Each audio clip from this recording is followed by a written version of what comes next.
திருநள்ளாறு சனீஸ்வர பகவான் கோயில் எப்படி உருவானது? அதன் வரலாறு என்ன? சனி பகவான் தனி சன்னதி கொண்டு எழுந்தருளியிருக்கும் திருநள்ளாற்றில் சனி பகவானுக்கு உரிய பரிகார தலமாக திகழும் திருநள்ளாறு சனீஸ்வர பகவான் கோயிலின் வரலாறு குறித்து இந்த தொகுப்பில் காணலாம். புதுச்சேரி, காரைக்கால் மாவட்டம் திருநள்ளாற்றில் திருநள்ளாறு சனீஸ்வர பகவான் கோயில் அமைந்துள்ளது. இக்கோயில் சனி பகவானுக்கு உரிய பரிகார தலமாகவும் திகழ்கிறது.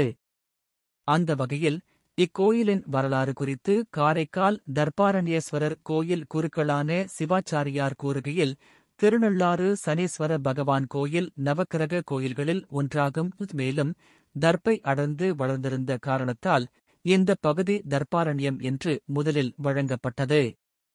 பின்னர் நகவிடங்கபுரம் என்றும் பெயர் பெற்றது. இங்கு அமர்ந்து இருக்கும் ஈசனின் திருப்பெயர் தர்பாரண்யேஸ்வரர். அம்பிகையின் திருப்பெயர் பிராணேஸ்வரி. நளமகாராஜனை சனி பகவானின் பீடிப்பிலிருந்து விடுவித்து மறுபடியும் வளமான வாழ்க்கைக்கு ஆற்றுப்படுத்திய தலம் இது என்பதால் நள்ளாறு என அழைக்கப்படுகிறது. சுயம்புவாக தர்ப்பை வனத்தில் தோன்றியதால் ஈசன் தர்ப்பை தழும்புகளுடன் காட்சி தருகிறார். இக்கோயில் 9ஆம் நூற்றாண்டில் சோழ மன்னர்களின் ஆட்சி காலத்தில் கட்டப்பட்டதாகும். பிறகு வந்த விஜயநகர பேரரசர்கள் இக்கோயிலை விரிவுபடுத்தினார்கள். சிவபெருமானின் பாடல் பெற்ற தலங்களில் இதுவும் ஒன்று. சம்பந்தர், சுந்தரர், அப்பர், அருணகிரிநாதர் ஆகியோர் இத்தல சுவாமி பற்றி பாடியுள்ளனர். இத்தலத்தில் நள தீர்த்தம், பிரம்ம தீர்த்தம், வாணி தீர்த்தம் தவிர அஷ்டதீர்த்தங்கள் எனப்படும் மொத்தம் 8 தீர்த்தங்கள் உள்ளன. விஷ்ணு, பிரம்மன், இந்திரன், அஷ்டதிக்கு பாலகர்கள், அகத்தியர், அர்ஜுனன், நளன் உள்ளிட்ட பலரும் வழிபட்ட ஈசன் இவர்.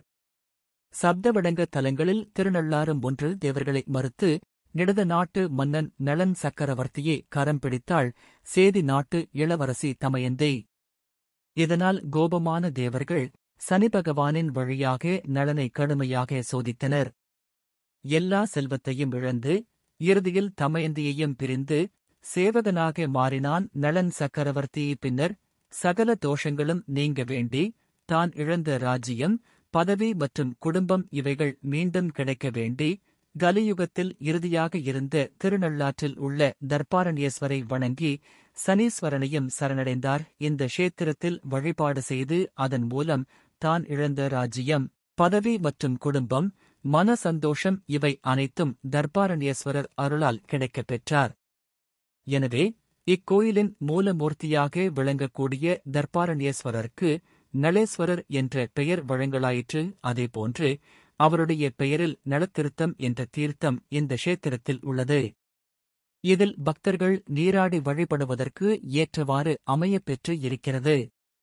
இவ்வாறு மூர்த்தி, தளம், தீர்த்தம் ஆகிய மூன்றும் நரேஷ் நலச்சக்கரவர்த்தியின் பெயரை தாங்கிய வண்ணம் உள்ளது. நளனை பின்தொடர்ந்து வந்த சனீஸ்வர பகவான் தர்பாரண்யேஸ்வரர் பெருமானின் அருளானையின் வண்ணம் கோயிலினுடைய ராஜகோபுரத்தின் இடதுபுறத்தில் காக வாகனத்தில் நின்ற கோலத்தில் அபயஹஸ்தம் என்று சொல்லக்கூடிய அனுக்கிரக திருமுகத்தோடு கிழக்கு முகம் நோக்கி தனி சன்னதி, தனி விமானம் கொண்டு அருள் பாலித்து வருகிறார்.